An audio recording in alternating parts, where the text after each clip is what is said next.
Ibnul Jauzi berkata, rahimahullah, iblis berkata, aku membinasakan anak cucu Adam dengan dosa. Perhatikan, iblis membinasakan kita dengan dosa. Karena dengan dosa, kita akan jauh dari Allah subhanahu wa ta'ala, jauh dari fasilitas yang Allah siapkan, karena kita melanggar.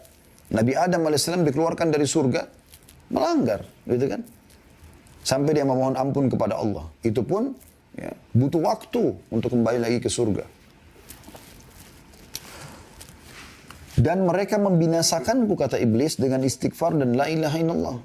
Upaya yang sangat besar dari iblis untuk menyesatkan manusia, itu seketika habis setelah dia bermaksiat 20 tahun, 30 tahun. Dia beristighfar di tahun 31-nya, ya, atau tahun 41 dari setelah dia kemaksiatan.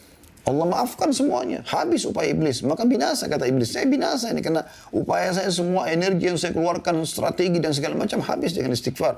Dan la ilaha illallah.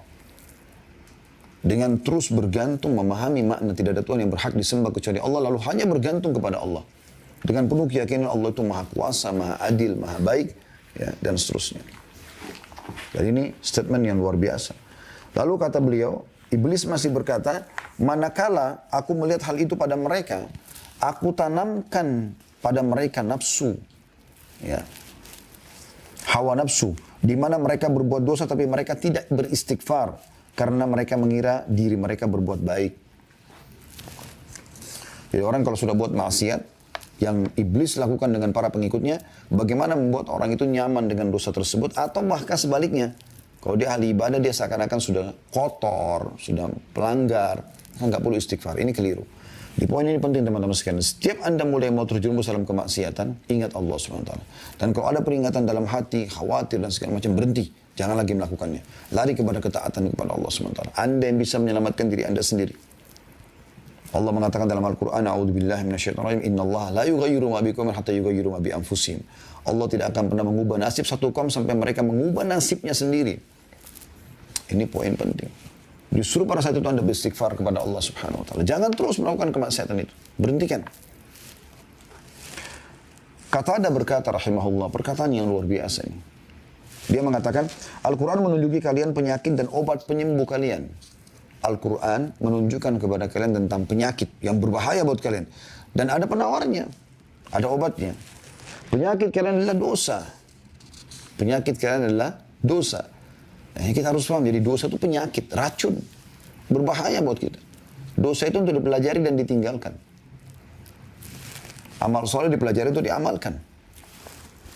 Dan obat penyembuh kalian dari dosa tersebut adalah istighfar. Adalah istighfar.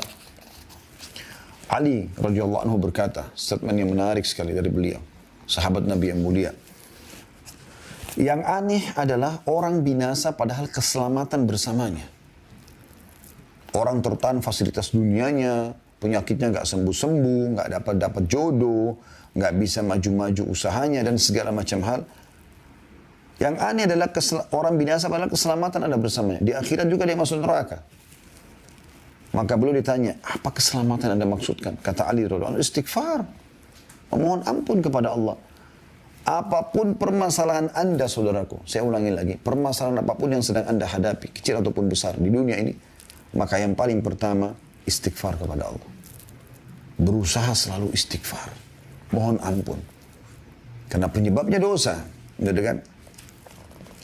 Lalu beliau mengatakan, tidaklah seorang hamba diilhami oleh Allah SWT untuk beristighfar, sementara Allah berkehendak untuk mengazabnya.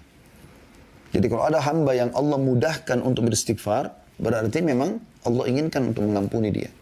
Kalau Allah memudahkan, lisan Anda mengatakan, ya Allah bukakan rezeki buat aku, berarti Allah sedang ingin memberikan Anda rezeki. Ya Allah masukkan aku dalam surga, selamatkan aku dari neraka, berarti Allah memang menginginkan Anda masuk dalam surga. Karena dengan izin Allah lah lisan kita bisa mengucapkan itu. Sampai kadang-kadang teman-teman, saya kalau lagi berdoa, saya coba membahasakan begini. Ya Allah yang telah mengizinkan lisanku untuk mengucapkan doa ini. Yang mengizinkan dahiku untuk sujud di tempat sujud ini. Mengizinkan untuk mengerjakan sholat ini. Jadi kita renungi apa yang sedang Allah berikan ini. Karena Allah gerakkan kita untuk itu, berarti Allah ingin sesuatu. Allah menginginkan kita mendapatkan kebaikan yang akan kita minta setelah itu.